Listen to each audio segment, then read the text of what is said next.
Am I the a-hole for allowing 2 teenagers to be spit on by a llama?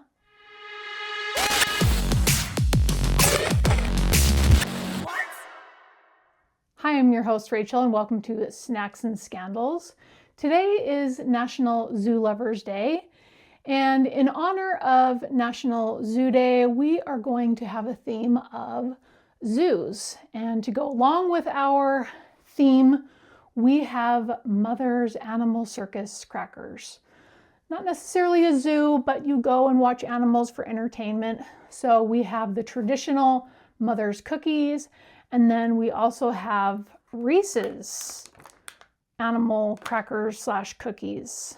Before we dive into our treats, we're going to go ahead and read the first story. All of the stories for today come from Am I the A-hole subreddit. Am I the a-hole for allowing 2 teenagers to be spit on by a llama? I work at a petting zoo here, and this weekend we had 2 teenagers around 16, boyfriend and girlfriend, who were antagonizing a llama. I told them, you might want to cut that out. Llamas spit in self-defense, but they kind of laughed my warning off. Now, I knew the llama spit was a whole lot worse than they probably thought it was, but I decided not to tell them about that. I figured if they persisted, I'd trust the llama to teach them a lesson. The llama was being patient. At one point, it gave them a warning spit, just saliva, and they went, ew, and laughed about it and brushed it off, and then they kept going at it.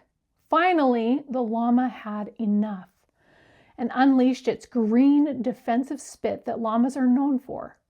It got the girl square in the face. She dropped to her knees and started retching and eventually threw up. Her boyfriend was gagging and ran away towards the building that I was in.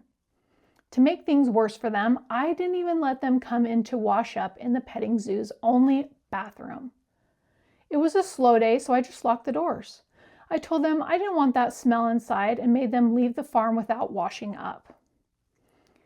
The girl's parents called me the next day and yelled at me saying that I was too harsh. Maybe it was. I knew that if you don't wash out llama spit right away, the smell sinks into your skin and becomes extremely hard to remove. But I wanted the lesson to sink in as well. Is this person the a-hole? Let's read some comments, especially if they get a warning beforehand like this in the case, you're not the a-hole. 2 warnings, 1 verbal and then 1 saliva, and they still didn't learn their lesson. Not the a-hole. Play stupid games, win stupid prizes. You know they didn't learn if they got their parents to call and complain. That's a very good point. If you're complaining and crying to your parents, then you obviously didn't learn your lesson that you were at fault, and how could you share such a immature story to your parents? But what about the poor llama? OP didn't step in beyond, oh, don't do that. Taking care of animals means you take care of them, not just let them handle it themselves. Everybody sucks here. Not the a-hole, definitely. If you're going to mistreat an animal despite human and animal warnings, you deserve whatever animal does in self-defense. Yeah, next time they pass a llama in the street, they know to leave the llama alone. Not the a-hole. Mistakes should hurt a little. This is how we remember not to do it again. Tease an animal, you will get what you deserve.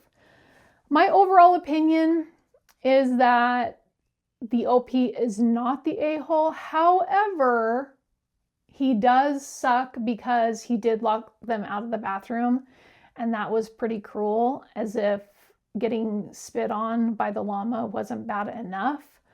I think that he could have let him into the bathroom. Our last comment reads, nah, bud, if the nasty spit had missed the kids and hit a random unassuming bystander who did nothing wrong, you would let them use the bathroom and cop the consequences. You specifically stopped these kids to keep the lesson going.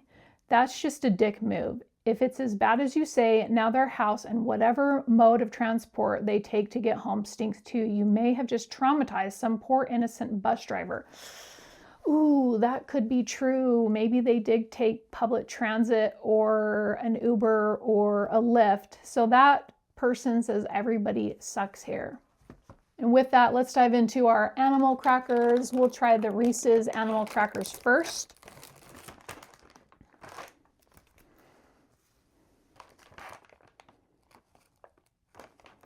I love Reese's. I think that they can do no wrong for the most part. They smell like Reese's and crackers. Okay, they're pretty hard.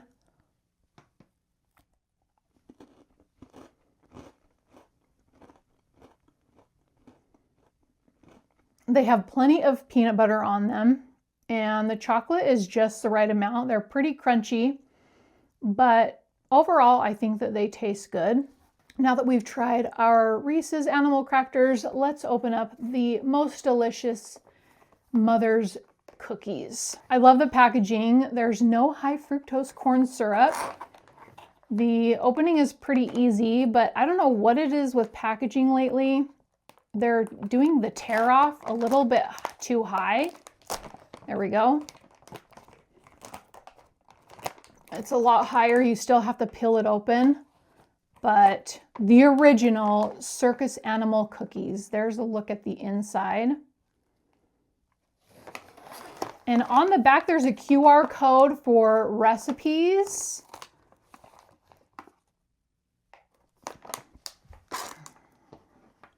We've got your classic Mother's animal cookies with sprinkles, just the right amount of sprinkles.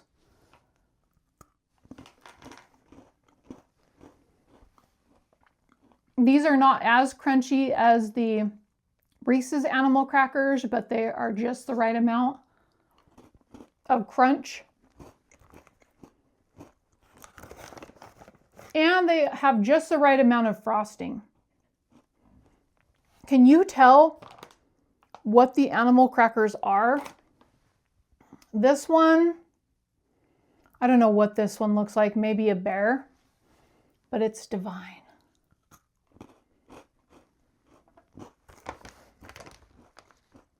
Let me see if, here we go. I believe this is a camel. At least it looks like a camel. It's got the hunt back and a longer neck. So that could be the camel.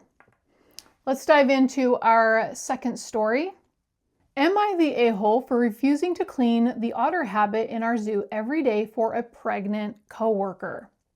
I, 22-year-old male, and this coworker just recently got hired as first-time zookeepers in the past couple of months. She seemed nice enough when I met her, and we didn't talk a whole lot as our work didn't overlap. She's being trained on small mammals, whereas I'm a swing keeper, basically a junior keeper who fills in and assists as needed. But a couple of weeks ago, she told me that she needs help cleaning the otter dens and wants me to do it every day for the foreseeable future instead of her, which, from my limited experience in that enclosure, was not news I was thrilled to hear. I asked her why I need to do that every day. That's part of her job. She told me that she's pregnant and that the smell in there is making her sick. I said, they're otters. That smell makes everyone feel sick. But she insisted. I said, no, why should I have to spend half an hour in there every single day on top of everything else I already have to do? But she got mad and I reluctantly gave it a go that day. It was a miserable 30 minutes. The next day she insisted again, but I put my foot down. I told her I hate the otter smell too, and I had other things to do besides do her job for her. I said I'd even be willing to help with the cleaning for any other small mammals, but not the otters. She insisted I help with the otters and said I was being insensitive to her needs. In the end, we got in a bit of a fight and our supervisor got involved and basically took her side and asked me if I could spare some time each day to clean the otter dens, and that this was part of giving reasonable accommodations for her pregnancy, which I just didn't think was fair. And now the coworker won't speak to me. Am I the a-hole? Yeah, hands down, definitely the a-hole. The girl probably should have gone to her supervisor to begin with to talk about her issues with cleaning out the otter's den and say, hey, look, I'm feeling very nauseated when I clean out the otter's den. Could you put me in another area to work on and maybe assign that to somebody else? I think that that should have been a better way she could have handled that.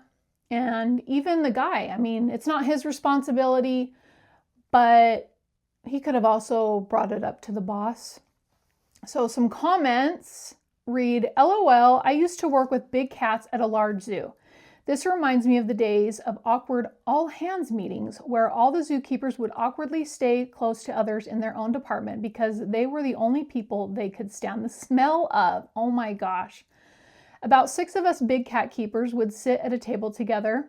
Everyone else said we reeked like cat spray, but we couldn't smell a thing. Meanwhile, I thought the primate keepers smelled like they'd never heard of a shower in the last 10 years, and I was always careful not to even get near the otter keepers because the fishy stench made me want to puke, but they insisted they smelled just fine. 100% accurate. I am a lawyer and my social circle slowly dwindled down after I started practicing, so it now consists almost exclusively of other lawyers, bankers, and accountants. And most of us date, marry within those categories. My partner is also a lawyer. The shrinking social circle was not by choice, but it made me totally understand why it's a thing to stick to socializing within your own very small industries. My hours are borderline inhumane at times, and I personally have found that the only people who can put up with planning around my work schedule are the ones who also have to cancel plans regularly because something urgent came up 45 minutes before we're supposed to meet. I feel like smelling overwhelmingly like a particular animal most of the time would have a similar social effect. I agree. Looks like a lot of people commenting do work in zoos. Somebody else writes, as someone who's worked cats, camels, and elephants, all notoriously stinky, the smells mostly in your clothes and especially your work boots. Like bits of poop or pee in a clod of dirt stuck in the tread of your mud boots. You keep a couple of dedicated work sets of clothes and boots, change as soon as you get home, and take a shower. Work boots never come inside. I would probably make sure I change before I even get into my car. That is disgusting. Our last comment reads, welcome to zookeeping, where stuff that isn't part of your job is put on you anyway. You'll be consistently short-staffed, say goodbye to holidays with the family and vacations. Oh hey, you've just got your routine down and working at optimal performance where you have time to work on some projects like making enrichment? No, you don't. Here's a million other things that these other areas need done, and upper management is prioritizing those things over your things. By the way, we are going to require you have a degree and pay you just above minimum wage. Reality check from a former zookeeper.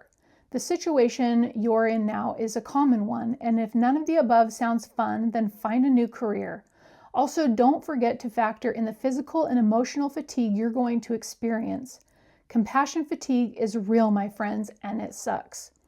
I'm going with everybody sucks here on this because she should have followed chain of command and discussed this with her supervisor. Exactly what I said. And our last story has to do with service animals. Am I the a-hole for banning service animals, even legitimate ones, from our petting zoo/aviary? My husband and I run a very small farm.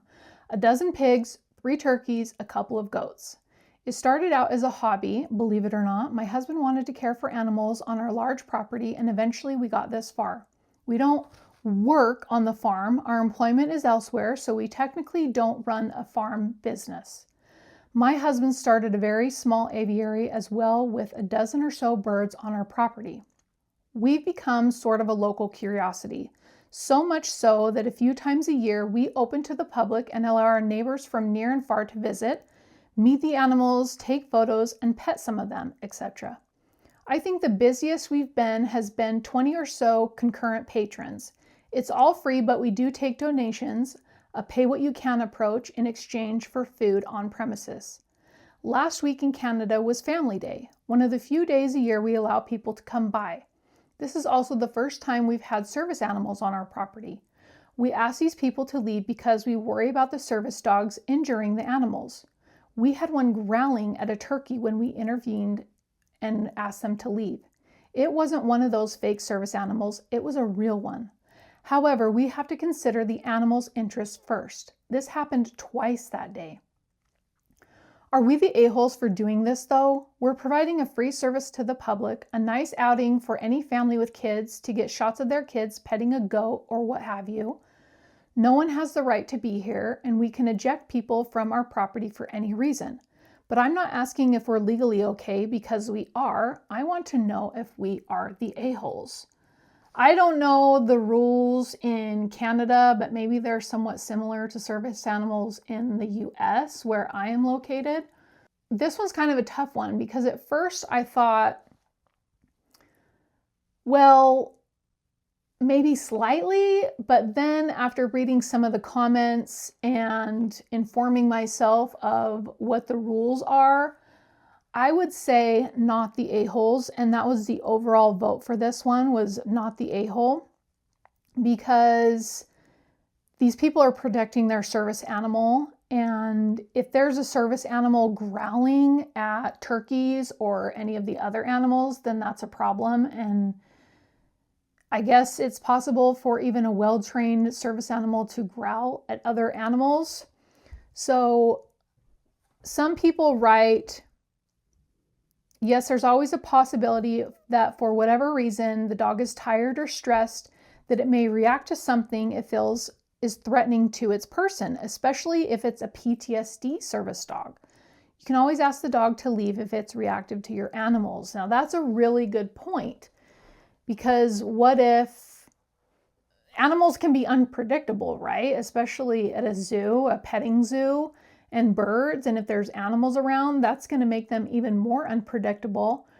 And that might cause anxiety to the handler. And like this commenter writes, a dog that's trained for PTSD, that could cause them to alert to what it perceives as a threat. So somebody writes, a true, trained, and legitimate service animal shouldn't be growling and such. Also, a fairly untalked about part of the ADA rules here is that if your service animal is causing a disruption to the normal goings on, it is the duty of the animal handler to remove the dog from the situation.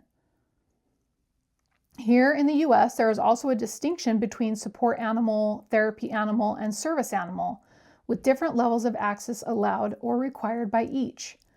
A life support animal / service animal requires hundreds if not thousands of hours of training and testing to be in situations such as you described without cause of disruption. In my humble opinion, you are not the a-hole.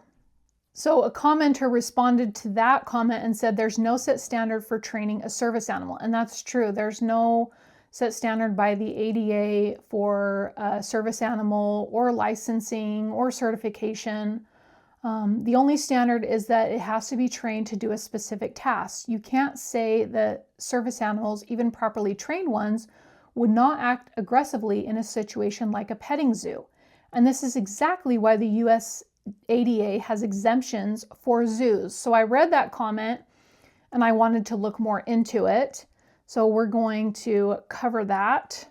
On the ADA's website, under their FAQs and resources, it states, when can service animals be excluded? The ADA does not require covered entities to modify policies, practices, or procedures if it would fundamentally alter the nature of the goods, services, programs, or activities provided to the public.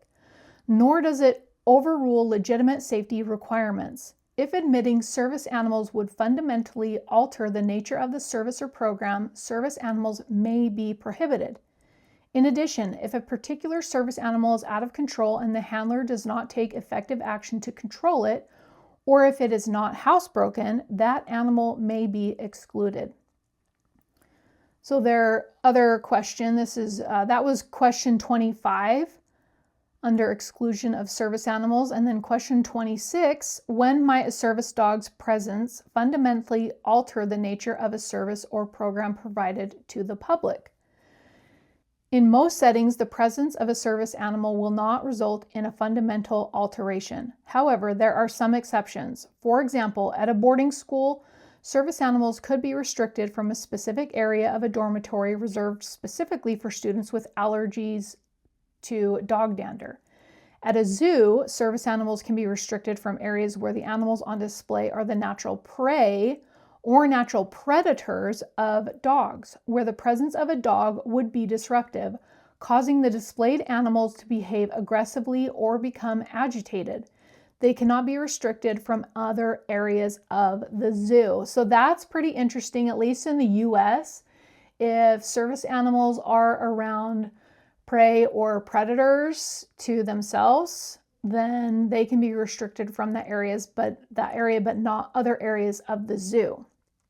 So Canada could have similar requirements, but this person legitimately really isn't the a-hole because they're just looking out for the safety of their own animals and really the safety of the dog and the handler, because who knows how a dog could react. So I think that this person is in the clear, and I would be curious to know what you think.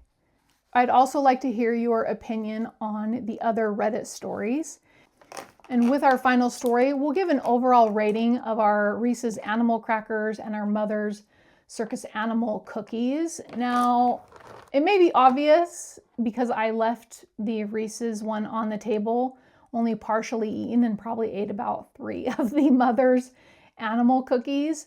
But even though I love Reese's candies, pretty much all of them, this one for me, I wouldn't actually buy this again. I think that their packaging is really cute and it's worth a try, but would I buy it again? No. The mother's circus animals, would I buy again? Absolutely. They have a resealable bag. The packaging is adorable. And do the circus animals cookies themselves look like what you find on the packaging? Yeah, I would say a pretty close. I think I found a rhinoceros. Yeah, I think I did. You can actually tell there's the horn right there. Its back is already cut out a little bit, but this looks like a rhinoceros. And with that, let me know if you've tried Mother's Circus Animal cookies and what you think of them. Do you love them as much as I do? And if you've tried Reese's animal crackers, what do you think about those? Would you get those again? What are your thoughts? And I thank you so much for watching. I hope to see you in my next episode.